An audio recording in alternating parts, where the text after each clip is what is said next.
Hey everyone, welcome back to another video from Apps Academy. In this video, we will be learning how to block someone on LinkedIn.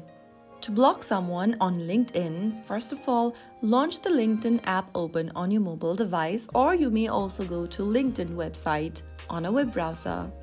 Once you're logged into your account, go ahead and look for the person that you want to block. You can either go ahead and use the search bar at the top and type in the name of the person you'd like to block, or find a contact from your contact list that you have connected with. You may also go to the chat screen and select one of the contacts you'd like to block.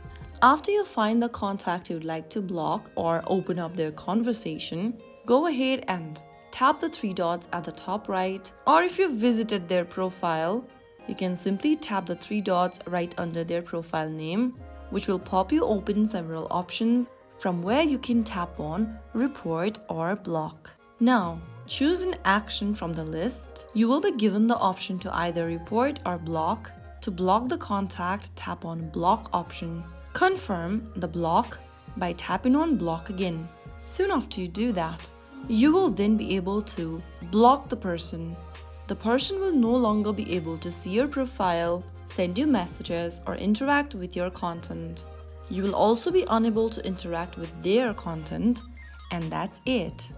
You have successfully blocked someone on LinkedIn to maintain your professional space. I hope the video was helpful to you. If it was, like, share, and subscribe for more LinkedIn tips and professional networking guides. Stay tuned for more useful content. Thank you for watching.